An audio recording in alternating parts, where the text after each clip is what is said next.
Harjo, masih semangat kan hari ini? Kalisa bakal nemenin Sobat Harjo nih buat bacain 7 berita teratas harianjogja.com edisi 7 Juli 2022. Gak usah lama-lama, kita langsung aja baca berita yang pertama.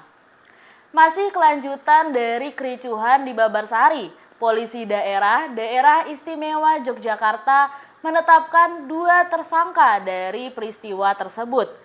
Direktorat Reserse Kriminal Umum Direskrimum Polda DIY, Komisaris Besar Ari Syam Indardi mengatakan 2 tersangka ini berinisial R dan AL alias L. Saat ini tersangka AL alias L masih dicari dan sudah masuk ke daftar pencarian orang atau DPO. Polisi meminta kepada siapapun yang mengetahui keberadaan AL alias L harap melapor dan tidak perlu menyembunyikannya. Barang siapapun yang menyembunyikan tersangka akan dijerat pasal 221 KUHP. Berita selanjutnya, Ombudsman Republik Indonesia Daerah Istimewa Yogyakarta kebanjiran keluhan soal jual beli seragam selama masa penerimaan peserta didik baru atau PPDB tahun ini. Dari pantauan Ombudsman RI DIY, jual beli seragam dengan berbagai modus masih terjadi di beberapa sekolah dan menjadi keluhan orang tua selama PPDB tahun ini. Kepala Ombudsman RI DIY Budi Masturi mengatakan, sampai saat ini ada 4 sekolah di wilayah Sleman, 3 sekolah di wilayah Bantul, dan 5 sekolah di kota Jogja yang sudah mengajukan keluhan. Dan tidak menutup kemungkinan akan ada sekolah-sekolah lain yang melakukan hal serupa. Dari pihak Ombudsman RI DIY sendiri sudah menegaskan bahwa penjualan seragam atau bahan seragam oleh sekolah ataupun madrasah adalah dilarang. Selain itu, pihaknya meminta otoritas terkait di tingkat provinsi dan kabupaten atau kota untuk segera mengambil langkah pencegahan atau tindak evaluatif terhadap sekolah atau madrasah yang melakukan kasus tersebut. Selanjutnya ada kabar gembira nih dari Harian Jogja untuk Sobat Harjo. Harian Jogja memperoleh penghargaan Media Brand Awards 2022.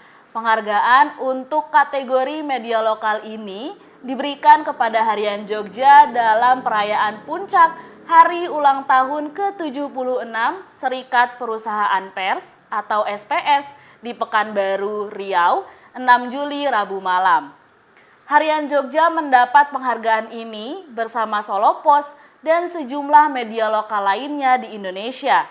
Harian Jogja dinilai bisa membangun brandnya di media digital, termasuk 3 media sosial kawakan seperti Twitter, Instagram, dan Facebook.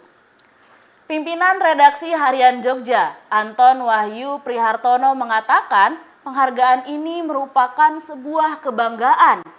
Pada pidato penerimaan penghargaannya, beliau mengatakan semangat Harian Jogja adalah menyajikan informasi terpercaya kepada publik.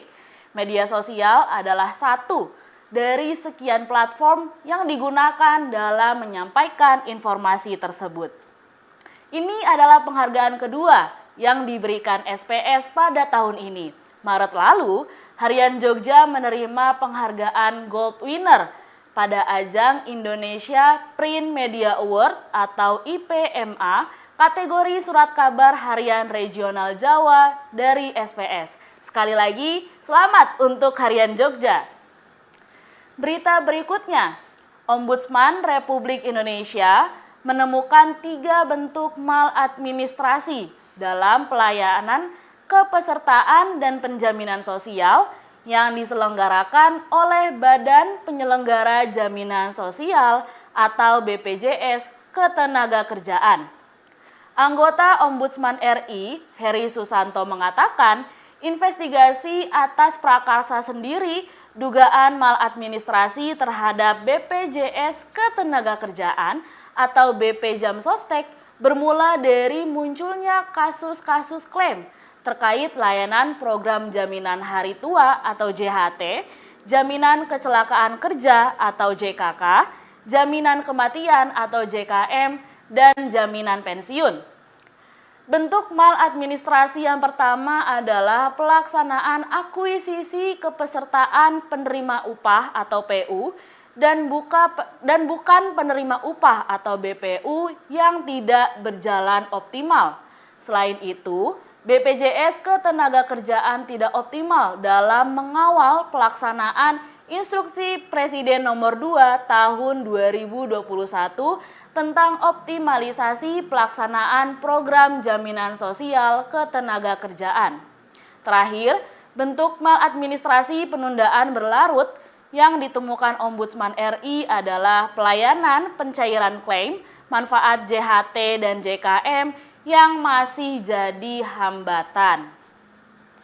Berita kelima, impor minuman beralkohol tanah air diperkirakan bisa rebound tahun depan dengan asumsi tidak terjadi pengetatan aktivitas masyarakat dan bisnis akibat COVID-19. Sekretaris Jenderal Asosiasi Pengusaha Importir dan Distributor Minuman atau APIDMI, Ipung Limpuno mengatakan, impor minuman beralkohol di Indonesia berkisar antara 60 sampai 65% dari kondisi sebelum pandemi. Ipung memperkirakan impor komoditas minuman beralkohol di Indonesia akan mengalami rebound selambat-lambatnya akhir tahun 2023 dengan asumsi kondisi yang sudah dijelaskan sebelumnya.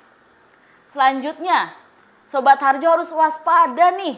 Baru 5 bulan sudah ada 1.200 kasus DBD di DIY. Kepala Bidang Pencegahan dan Pengendalian Penyakit Dinas Kesehatan DIY, Setyarini Hestu Lestari menjelaskan, hingga bulan Mei tercatat 1.215 kasus DBD di DIY. Sedangkan untuk Juni masih dalam proses kompilasi dari kabupaten dan kota.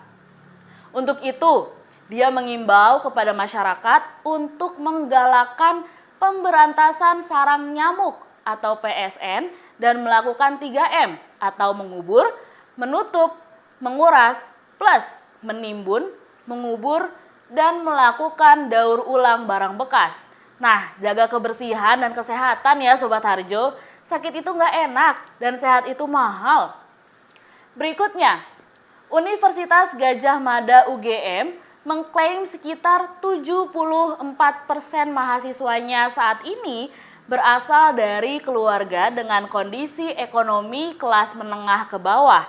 Bahkan 30%-nya berasal dari keluarga miskin.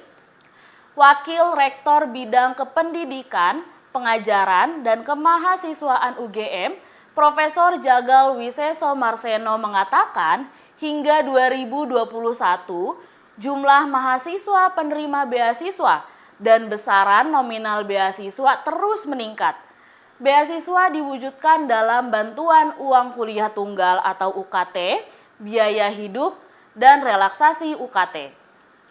Jagal juga menyampaikan bahwa pada 2021 UGM mengelola 190 jenis beasiswa yang bersumber dari 117 mitra dengan nominal mencapai 295 miliar rupiah yang disalurkan pada 19.766 mahasiswa, baik mahasiswa diploma, sarjana, dan pasca sarjana.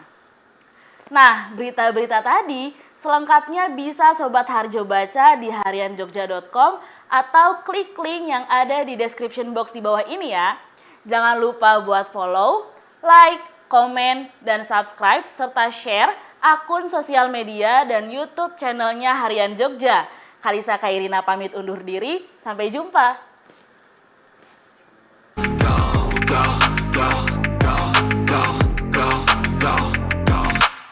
You got a mind, but even that could change. You could flip the gray matter like some batter in your brain. That's why I say, fake it till you make it A. And if you play that game, then you just might make a change. Rearrange all the bad to okay. Take the worst thoughts saying, turn them to a game. Take the best thoughts saying, put them on display. On repeat in your brain till you're feeling no more pain. Never slow yourself down, you can do